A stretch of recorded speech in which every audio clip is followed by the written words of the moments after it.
नमस्कार साथियों। आज हम लोग इस वीडियो के माध्यम से क्लास 10th के एक चैप्टर है बायोलॉजी का, जो चैप्टर का नाम है जीवों में जनन, रिप्रोडक्शन।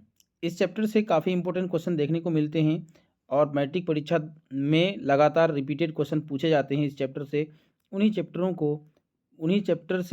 क्वेश्चनों को मैं एक कंप्लीट वीडियो के माध्यम से बना करके लेके आया हूँ, ताकि आप लोग पढ़ के इसको याद रख सकें।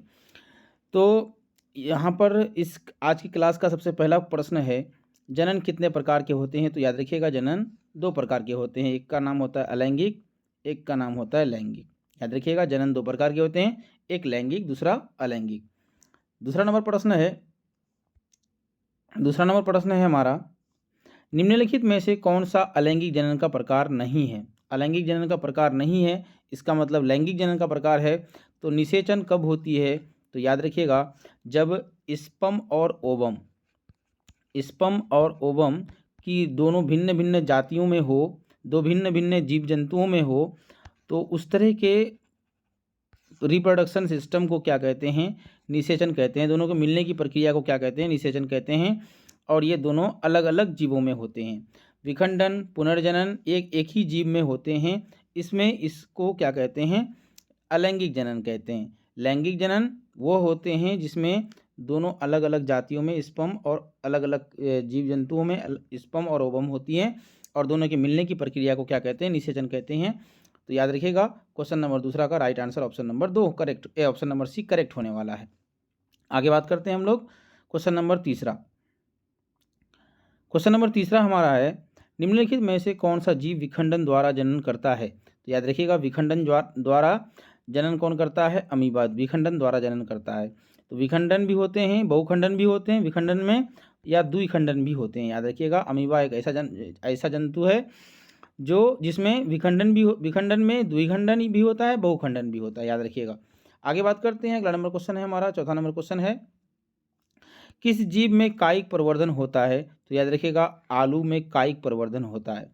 आलू में कायिक प्रवर्धन होता है, अमीबा में विखंडन होता है। याद रखिएगा। आगे बढ़ते हैं क्वेश्चन नंबर चौथा के बाद 5वां नंबर क्वेश्चन, निम्नलिखित में से कौन सा अलैंगिक जनन की विधि नहीं है? अलैंगिक जनन की विधि नहीं है निषेचन। अभी इससे पहले बात किए हम लोग, तो इसको क्या कहते हैं? ये लैंगिक जनन की विधि है। अलैंगिक जनन की नहीं है, इसका मतलब लैंगिक जनन की विधि है। क्या? ऑप्शन नंबर बी करेक्ट होने वाला है। आगे बढ़ते हैं क्वेश्चन नंबर 6, स्पोर द्वारा जनन करने वाला जीव कौन सा होता है? तो याद रखिएगा, ऑप्शन नंबर बी करेक्ट होने वाला है। फंगस स्पोर द्वारा जनन करता है ये। आगे बात करते हैं क्वेश्चन नंबर 7वां, हाइड्रा में कौन सी जनन विधि पाई जाती है? तो याद रखिएगा, बडिंग या कलीकरण या मुकुलन भी बोलते हैं इसको। इसका दूसरा नाम है मुकुलन। हाइड्रा में कौन सी जनन की विधि पाई जाती है? तो मुकुलन पाई जाती है, बडिंग का पाई जाती है, या कलीकरण का पाई जाती है। अगला नंबर क्वेश्चन है हमारा क्वेश्चन नंबर 8वां, कौन सा जीव पुनर्जनन रीजनरेशन के माध्यम से जनन करता है? तो याद रखिएगा, प्लेनिडिया एक ऐसा जीव है जो पुनर्जनन के माध्यम से, रीजनरेशन के माध्यम से जनन की प्रक्रिया करते हैं। आगे बात करते हैं क्वेश्चन नंबर 9वां,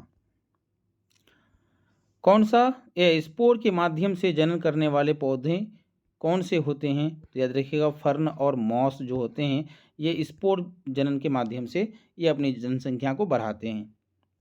क्वेश्चन नंबर 10वां, किस पौधे में स्टोलन द्वारा अलैंगिक जनन होता है? तो याद रखिएगा, स्टोलन याद रखिएगा, इसी से स्टोलन या स्ट्रॉबेरी में स्टोलन विधि से अलैंगिक जनन होता है। क्वेश्चन नंबर 11, अलैंगिक जनन में कितने जनन कोशिकाएं भाग लेती हैं? लैंगिक जनन में कितने जनन कोशिकाएं भाग लेती हैं? तो याद रखिएगा, 2 जनन कोशिकाएं भाग लेती हैं। एक का नाम होता है मेल, दूसरा में होता है फीमेल। तो नर में क्या पाया जाता है? तो याद रखिएगा, स्पर्म पाया जाता है। मादा में क्या पाया जाता है? तो ओवम पाया जाता है। आगे बात करते हैं हम लोग, नर युग्मक मेल गैमेट्स को क्या कहा जाता है? तो याद रखिएगा, नर युग्मक को शुक्राणु कहा जाता है, जबकि मादा युग्मक को क्या कहा जाता है? अंडाणु कहा जाता है हिंदी में, और इसको इंग्लिश में ओवम कहा जाता है। अगला नंबर है क्वेश्चन नंबर 13, किस जीव में बाह्य निषेचन एक्सटर्नल फर्टिलाइजेशन होता है? तो याद रखिएगा मेढक में एक्सटर्नल फर्टिलाइजेशन होता है। मेढक क्या करते हैं? अंडे देते हैं पानी में, और नर मेढक मादा मेढक अंडे देते हैं, नर मेढक मेढक क्या करते हैं? उसको अंडा देता है और स्पर्म को छोड़ता है। दोनों के बाद निषेचन की प्रक्रिया होती है, और इसमें निषेचन की प्रक्रिया अंडा क्या होता है? निषेचित हो करके एक मेढक का नई प्रजाति का निर्माण हो जाता है। क्वेश्चन नंबर 14, निम्नलिखित में से कौन द्विलिंगी हर्माफ्रोडाइट जीव है? तो याद रखिएगा केंचुआ एक ऐसा जीव है जो द्विलिंगी जीव का उदाहरण है। केंचुआ द्विलिंगी जीव का उदाहरण कौन है? केंचुआ होता है। क्वेश्चन नंबर 15, मानव में निषेचन कहाँ होता है? तो याद रखिएगा मानव में निषेचन फैलोपियन ट्यूब में होता है या अंडवाहिनी में होता है। अंडवाहिनी का ही दूसरा नाम है क्या है? Fallopian tube. मानव में फैलोपियन ट्यूब में निषेचन की प्रक्रिया होती है। क्वेश्चन नंबर 16, बीज उत्पादन किस प्रकार के जनन का उदाहरण है? तो याद रखिएगा बीज उत्पादन लैंगिक जनन का उदाहरण है, बीज उत्पादन। क्वेश्चन नंबर 17, मनुष्य में भ्रूण इम्ब्रायो कहाँ विकसित होते हैं? तो याद रखिएगा इम्ब्रायो जो होते हैं वो गर्भाशय में विकसित होते हैं, गर्भाशय में। क्वेश्चन नंबर 18, निम्न में से कौन सा पौधा परागण पर निर्भर करता है? परागण पॉलिनेशन पर निर्भर करता है। तो सूर्यमुखी का पौधा जो होता है ये परागण या पॉलिनेशन पर निर्भर करता है। क्वेश्चन नंबर 19, बीज अंकुरण के लिए आवश्यक तत्व कौन से होते हैं? तो जल भी होता है, ऑक्सीजन भी होता है, तापमान भी होता है। उसके बाद अगला नंबर क्वेश्चन नंबर 20, फल किसका परिपक्व रूप है? तो याद रखिएगा फल किसका परिपक्व रूप है? अंडाशय का परिपक्व रूप क्या बनता है? फल बनता है, याद रखिएगा। क्वेश्चन नंबर 21, किस प्रकार के जनन में अनुवांशिक विविधता अधिक होती है? तो याद रखिएगा लैंगिक जनन में अनुवांशिक विभिन्नताएं या विविधताएं होती हैं, जबकि अलैंगिक जनन में हूबहू समान होते हैं, अपने जनक पीढ़ी के समान होते हैं। जबकि क्वेश्चन नंबर 21 का right answer option number B correct होने वाला है। क्वेश्चन नंबर 22, निषेचन फर्टिलाइजेशन किसके मेल से होता है? तो याद रखिएगा नर युग्मक और मादा युग्मक। नर युग्मक अंडाणु शुक्राणु, मादा युग्मक अंडाणु के मिलने से निषेचन की प्रक्रिया होती है, याद रखिएगा। अगला नंबर क्वेश्चन है हमारा क्वेश्चन नंबर 23, किस पौधे में प्याज की तरह कंद द्वारा जनन होता है? तो याद रखिएगा सेम टू सेम लहसुन और प्याज में कंद के जैसा क्या होता है? जनन होता है। क्वेश्चन नंबर 24, मनुष्य में गर्भावस्था में की औसत अवधि कितने दिनों की होती है? तो याद रखिएगा 280 दिनों की होती है। औसत अवधि क्या होती है? 280 दिनों की होती है। क्वेश्चन नंबर 25, परागण कितने प्रकार के होते हैं? तो परागण याद रखिएगा परागण 2 प्रकार के होते हैं, एक सौ परागण, दूसरा पर परागण। सौ परागण का ही दूसरा नाम क्या है? आत्म परागण, याद रखिएगा। क्वेश्चन नंबर 25 का right answer option number B correct होने वाला है। अगला प्रश्न है हमारा, लैंगिक जनन में अनुवांशिक विविधता का कारण क्या है? तो याद रखिएगा रिकम्बिनेशन। लैंगिक जनन में क्या होता है? पुनर्संयोजन होता है, रिकम्बिनेशन होता है। क्वेश्चन नंबर 27 के बाद क्वेश्चन 26 का क्वेश्चन नंबर 27, कौन सा निषेचन आंतरिक या इंटरनल फर्टिलाइजेशन होता है? तो याद रखिएगा मनुष्य में आंतरिक फर्टिलाइजेशन होता है, आंतरिक निषेचन होता है, जबकि मेढक में बाह्य निषेचन होता है, मछली में बाह्य निषेचन होता है। स्टारफिश एक तरह का मछली है, इसमें भी बाह्य निषेचन होता है। क्वेश्चन नंबर 28, शुक्राणु और अंडाणु के संलयन से क्या बनता है? तो याद रखिएगा शुक्राणु और अंडाणु के संलयन से क्या बनता है? जायगोट बनता है, युग्मनज बनता है। उसके बाद धीरे धीरे क्या बनता है? भ्रूण बनता है। भ्रूण के बाद क्या बनता है? एक नवजात शिशु का निर्माण होता है।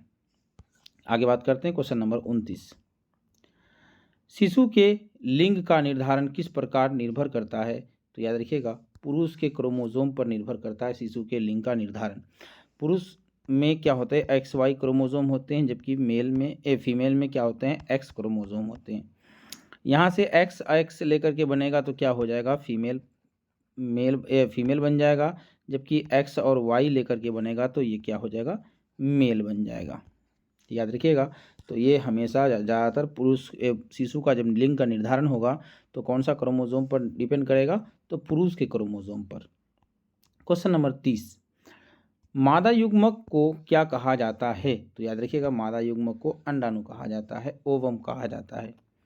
क्वेश्चन नंबर 31, मनुष्य में कौन से गुणसूत्र क्रोमोसोम लिंग निर्धारण करते हैं? तो याद रखिएगा, लिंग का निर्धारण एक्स और वाई दोनों मिलके करते हैं। अगर एक्स एक्स करेगा तो ये मेल बने, ये फीमेल बनेगा, एक्स वाई करेगा तो ये मेल का निर्माण करेगा। क्वेश्चन नंबर 32, मनुष्य में नर युग्मक कौन उत्पन्न करता है? तो याद रखिएगा, नर युग्मक कौन उत्पन्न करता है? तो टेस्टिस क्या करता है, नर युग्मक शुक्राणु को बनाते हैं। कौन बनाते हैं? टेस्टिस विरिष्ण बनाते हैं। क्वेश्चन नंबर 33, नर युग्मक और मादा युग्मक के संलयन को प्रक्रिया को क्या कहते हैं? तो याद रखिएगा, निषेचन कहते हैं। नर युग्मक शुक्राणु, मादा युग्मक अंडाणु के संलयन की प्रक्रिया को क्या कहते हैं? फर्टिलाइजेशन कहते हैं, निषेचन कहते हैं। क्वेश्चन नंबर 34, वनस्पति में अलैंगिक जनन कौन सा तरीका आलू में पाया जाता है? तो याद रखिएगा, कंद में, टंबर में क्या पाया जाता है? वनस्पति में अलैंगिक जनन की कौन सा तरीका आलू में पाया जाता है? तो याद रखिएगा, कंद। आगे बढ़ते हैं। क्वेश्चन नंबर 35, हाइड्रा में जनन किस विधि से होता है? तो कली बडिंग के द्वारा होती है। बडिंग के द्वारा या मुकुलन के द्वारा या कलीकरण के द्वारा होती है। क्वेश्चन नंबर 35 के बाद क्वेश्चन नंबर 36, किस जीव में विखंडन द्वारा जनन होता है? तो याद रखिएगा, विखंडन द्वारा या इसको बहुखंडन भी बोल सकते हैं, या विखंडन बोल सकते हैं, या द्विखंडन भी बोल सकते हैं, अमीबा में होता है। क्वेश्चन नंबर 37, बीज किसका परिपक्व रूप होता है? तो याद रखिएगा, डिम्बाणु ओव्यूल का परिपक्व रूप क्या होता है? बीज होता है। क्वेश्चन नंबर 38, प्लेनेरिया किस अवधि से जनन करता है? तो पुनर्जनन रीजेनरेशन के द्वारा प्लेनेरिया जनन करता है। क्वेश्चन नंबर 39, अंडे देने वाले जीवों को क्या कहते हैं? तो याद रखिएगा, ओविपोरस कहते हैं। अंडे देने वाले जीवों को क्या कहते हैं? ओविपोरस कहते हैं। या डायरेक्ट बच्चे देने वाले जंतु को क्या कहते हैं? तो याद रखिएगा, विविपोरस कहते हैं, विविपोरस कहते हैं। उसके बाद क्वेश्चन नंबर 40, कौन सा जीव द्विलिंगी है? तो याद रखिएगा, अर्थवर्म, केचुआ जो होता है ये द्विलिंगी जीव होते हैं। क्वेश्चन नंबर 41, बीज अंकुरन के लिए आवश्यक तत्व कौन से हैं? तो जल, ऑक्सीजन, उचित तापमान होते हैं। क्वेश्चन नंबर 41 के बाद क्वेश्चन नंबर 42, किस जंतु में आंतरिक निषेचन इंटरनल फर्टिलाइजेशन होता है? तो याद रखिएगा, मनुष्य में आंतरिक निषेचन इंटरनल फर्टिलाइजेशन होते हैं।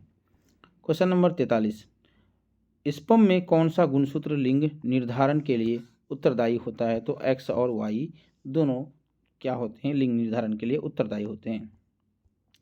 क्वेश्चन नंबर 44, मनुष्य में अंडाणु एक कहाँ बनते हैं? तो याद रखिएगा, अंडाशय में, ओवरी में मनुष्य में अंडाणु बनते हैं, अंडाणु का निर्माण होता है। क्वेश्चन नंबर 45, फूल के नर भाग को क्या कहते हैं? पुंकेसर या स्टेमन कहते हैं। ये बीवीआई क्वेश्चन है, ये कई बार पूछा गया सवाल है, इसको याद कर लीजिएगा।